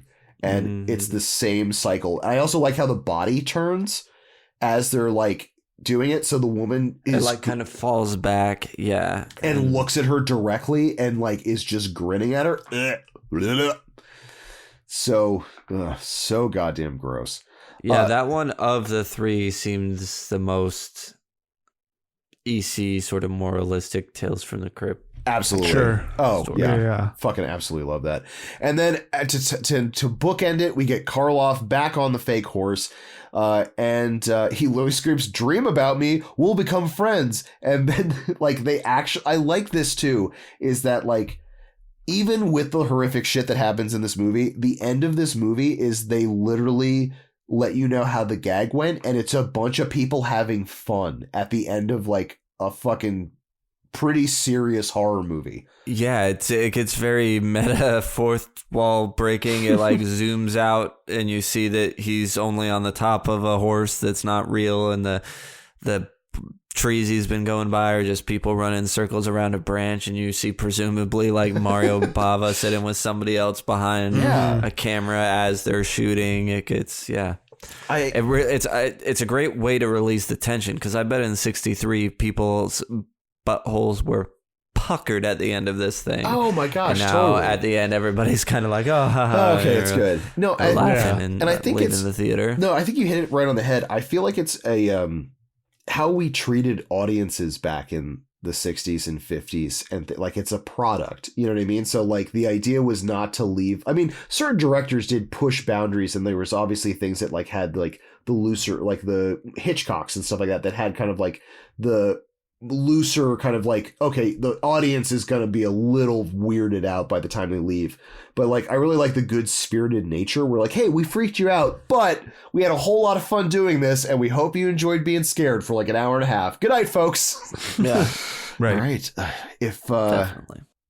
any of you guys have any other final things to throw into this Italian soup? You guys have a favorite segment? Probably the last one. Yeah. I was like, as much as I like the telephone, it's weird that the Karloff one to me I feel is like the weakest out of the three. I would agree. Yeah, there are moments of it I like a lot, but it drags in spots, and yeah, it just doesn't completely work the whole time. Totally. When My favorite's Telephone, I think. Karloff and Child Death can't even save that middle segment.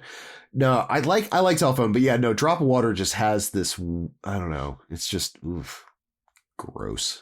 What was yours, Brian? Yeah. You said the Drop of Water? Same thing. Yeah. Mm-hmm. All right. Well, let's take a break and be right back. And we're back. Hey, Bry Guy. Hi. You got a band name? Oh, right away? Yeah, Black Sabbath. Would be a pretty good band name. That's a pretty good band name. There we go. Oh, God. I kind of was thinking that. I was like, you know what? I just got to do it right off the top. All right, guys. Let's dig on deep into our crematorium questions. Do it. How are we surviving Black Sabbath? I guess that's a 3-part question. You know what I mean? Like, how? You know, let me alter this question actually, because it was going to be the last question, but I feel like I'm just going to mix into this one. Which segment do you feel that you would the highest probability of surviving? The last one. I would say Telephone, probably. The last one, because I wouldn't steal someone's ring. Exactly. True. But okay, let's just say you got the ring. Think of like Drag Me to Hell. But regardless, it's in your pocket. probably the first one, because it's just a person attacking me, as opposed to if a ghost or a being in a spirit world. Wunderbar. Or a fucking Wanderlust. Yeah. So for exactly. I agree. All right, cool. All right, so we survived Telephone.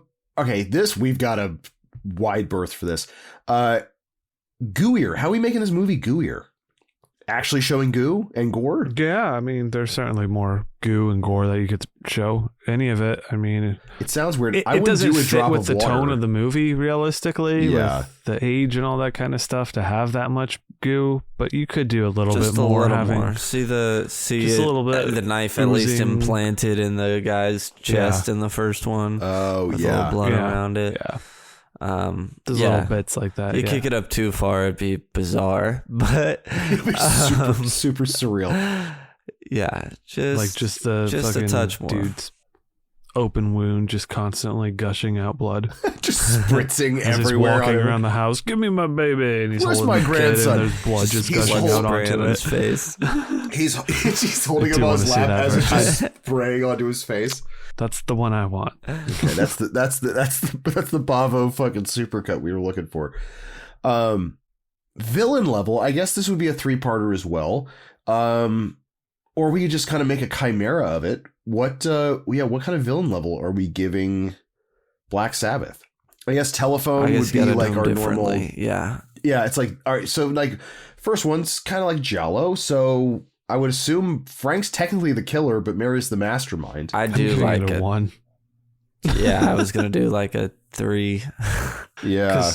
The iconography, there's really no iconography that I. Yeah, I was being generous, giving a 1 for iconography. Yeah, and like the power level is realistically as powerful as any person it seems. Yeah, which is so I guess not 2 that much. is what I'll give it then. Yeah, I would say 2 is a good one. Yeah, because I mean the iconography, like you do have, it is one of the granddaddies of Giallo. You get hints of things you're going to see in the future, but not enough to make it iconic. Right. Yeah, you don't even get sort of the classic unseen figure. Yes, exactly. They kind of just jumped the shark on that entirely. What's the power level for the wurdalak? Vamps? The wurdalaks. Pretty high. Strong, I guess. I'd give it like 6 maybe, because I would give the power level a 4, but the iconography I'd only give like a 2, I think. Yeah, I'll agree with that. That sits about right, I'd say. Yeah, I feel like that's pretty much. Yeah, because I mean they look like normal vampires. I do like the chest wound and stuff like that, but the power seems, especially with like illusions and stuff. Like I like that. It's good. What are we giving the ghost? Drop of water. I think it's the most memorable looking. Iconography wise is the highest, yes. So that gets it high, but it's still fresh for me, and I don't know how long. Ultimately, I don't know. I'll give it a 4, and to me, I feel like I'm being generous there for iconography. Okay. And power's pretty decent.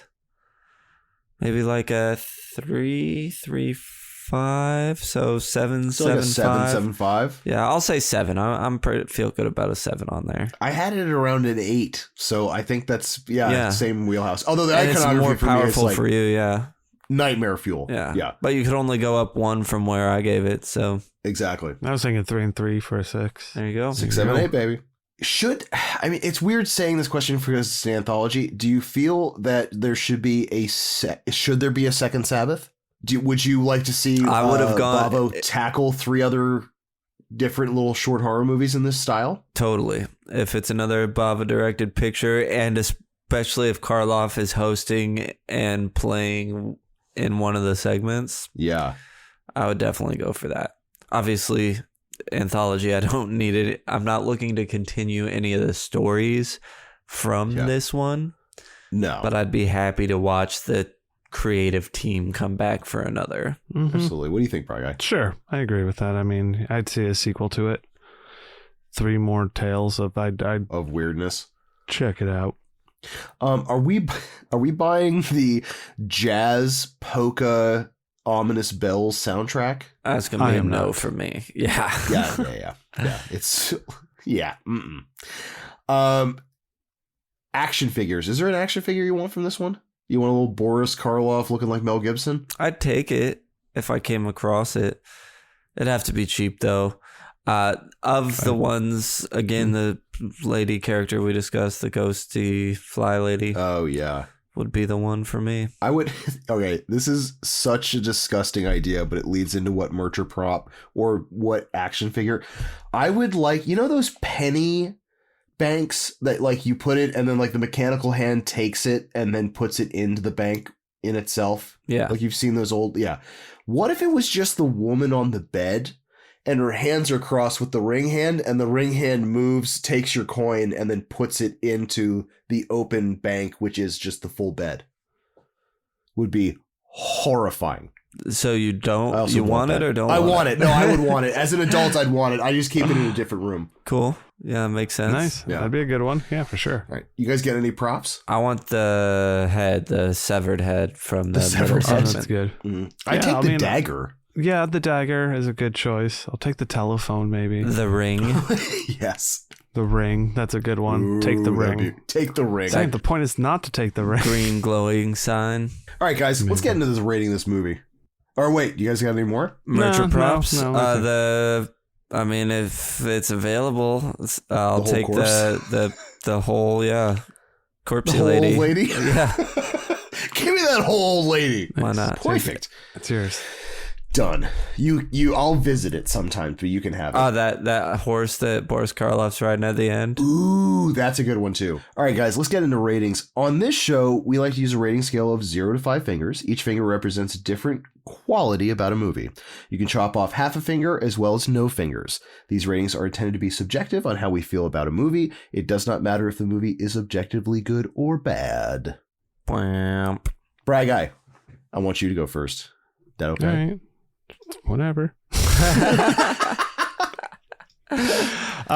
Engaging. I mean, I'm gonna give this one a big old 0.5 for that right there. And I think that's because the visuals were so good. I was not engaged in a lot of the stories. I had to watch this. I watched it the first time, had to read about what was going on, then watched it again to understand what was happening. Yeah. I just was not getting into this one at all. So 0.5. Sticky.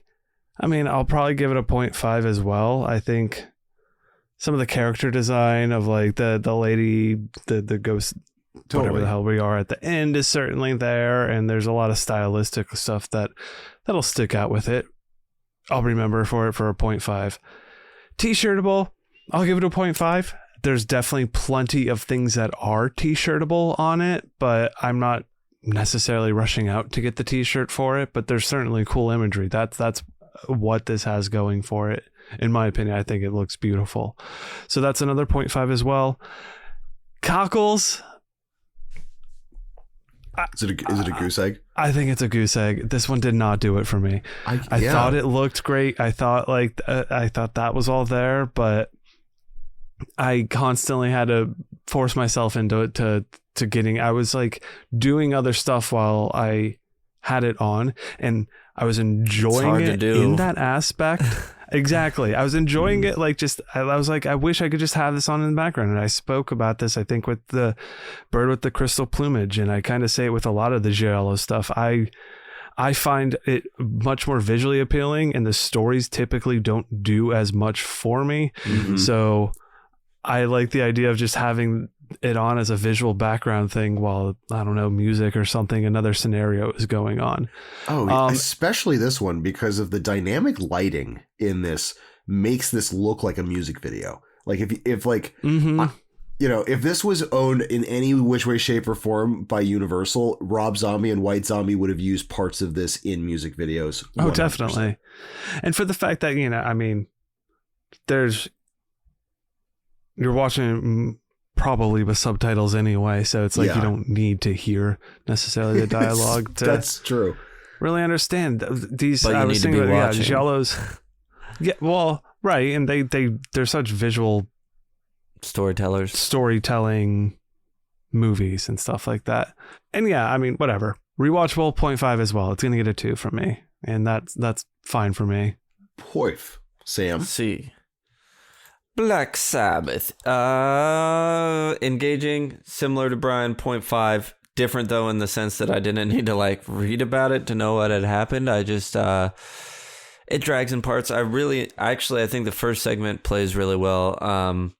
The middle segment definitely has some draggy bits where I just stopped paying attention, and even the last segment has a little bit of that for me too, especially on a rewatch. My first watch, I was definitely more engaged the whole time. But the second one, it was just more difficult to like pay attention. Sticky's going to be 0.5 as well. I think I will remember things from it, but I don't think I will think about it. You know what I mean? Absolutely. Absolutely. It's like, unless you catch it like in a Brian scenario where like you're going to a locally watering hole or someone's playing in the background where you're like, oh shit, oh yeah, oh this is when this happens. Right, exactly. T-shirtable is also going to go to 0.5. There's cool stuff in there. I'm certainly not rushing out to get a Black Sabbath shirt, but if I saw the right one, I mean, it's sort of cool enough, and again has that sort of film buff thing about it that I'm certainly open to it. Cockles will get a 0.5 as well. It's just, because of all that visual stuff, that works my cockles. So it does have that going for it. And then rewatchable, I don't plan to ever watch this again, but I would be down to watch it with others if they suggested it. I'm certainly wouldn't be like, oh, no, thank you. So I'll throw it 0.5 there, which puts it at a 2.5, which seems low for me, so I'm gonna grow. You're gonna add that phantom. I'm gonna grow a phantom finger? finger and chop off another half. I'll just throw it under cockles to get it to a 3, because Nice. I do like it, and I like it more after our discussion on it. But I only like it, you know what I mean? So it's just above middle ground for me. Totally. Like if you're doing a second tour of Italy film thing and someone brought this up, like it may be thrown back into the mix, but it's an enjoyable movie for you. It's not like the movie for you. Yeah, I'm happy that I've seen it. I liked it. That's really all that's going on. Sam-wise. All right, cool. Oh, Mr. Samwise. All right. Engaging. Mm-hmm. Engaging is going to... Honestly, engaging gets a 1 for me. Every time I watch this movie, I'm thoroughly engaged with it. Sticky, same, is going to get a 1. Makes sense. It's because it had like a, impact on totally. you as a youth. Mm-hmm. Drop of Water, irreparably. I was like, it literally was the thing that turned, like, one of the cornerstone movies to really turn me on into horror. Sure. And I think even subconsciously, like, not even subconsciously, I mean, it's my first introduction to like supernatural horror and a giallo in the same sitting. Right. And I didn't even realize I was watching a giallo at the time. T-Shirtable's also going to get a 1 for me. It's weird because I do like, I mean, obviously the woman is super interesting. The poster art that was coming out during the 60s, the Black Sabbath posters, like there's of just like Karloff's severed head. There's one of like Karloff riding on a horse with a severed head. It's just soup. The artwork is just so fucking good. I agree. Cockles is actually going to get a 0.5 for me. Cockles is like it. I'm sorry, that was a 1 for T-Shirtable? Yeah, 1 for T-Shirtable. Cockles is going to, so it's, 0.5 Cockles. Cockles is going to get 0.5 for the whole reason is that like, I feel that I like it. And I think it's more, I realize now more of the nostalgic kick that I have for it. Mm-hmm. So like it does something for me, but it's not eviscerating my Cockles by any standpoint. Like I have the importance in my cinema history, right? But like, and it's a good movie, but that's why it gets the 0.5 instead of the full 1. Rewatchable, same boat, is going to be a 0.5 because with this movie in particular, if we weren't doing an Italy themed cycle, right? I probably wouldn't pick this for a while. Like that, this would be, might be years down the line before you did this one. Yes, exactly. Exactly. You know what I mean? Because I think it's an enjoyable movie. I really like this movie, but there's so many other, like this is such a, I don't know, foundation movie for me where it's like, cool. This is like, for me, this is the quintessential entry level horror movie. Especially for anthology heads, like this could be like you're such an anthology guy. Yeah. We said for a double feature, to pair this movie with whatever the most recent VHS movie is. Yes. Just to go from like, totally different styles of anthology horror and see kind of early on anthology horror and modern and what it's turned into. Mm-hmm.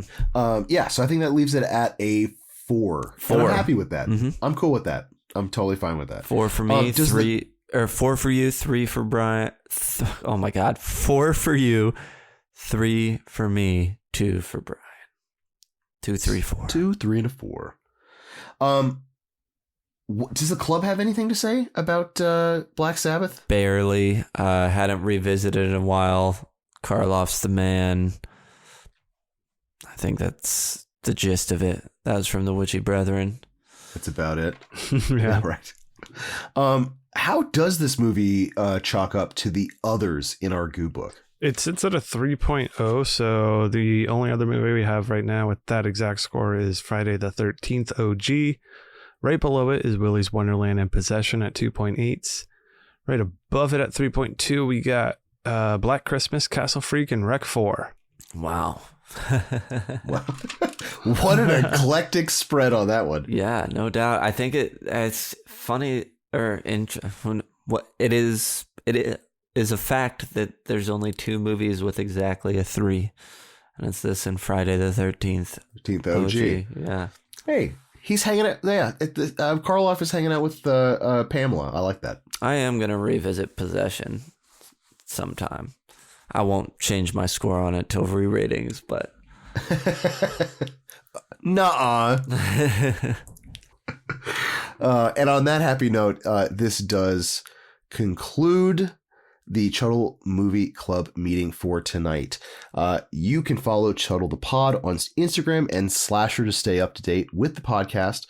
Follow, is it at Chuddle the Sam and at Chuddle the Brian on Letterboxd? That's it. Nice. See what we're watching. See what you're watching. See what their scores are, what their ratings are. You can follow me at Ross Purvis to check out tattoo stuff, art stuff, all that fun stuff on Instagram. Pay him monies for artses. Pay him from art money dollars. And if you have any interest in kind of getting into the conversation, letting us know your opinions, feelings, all that kind of fun stuff, we have a Discord. So if you want to participate in the show or become part of the Chuddle community, just make it easy. There is a link to all of that fun stuff in the show description. And if you can't see my hand because you're using your ear holes, I'm pointing down. That is correct. Gentlemen, Chuddlemen, thank you for enjoying this psychedelic Italian soup with me. Grazie. And grazie. Ciao.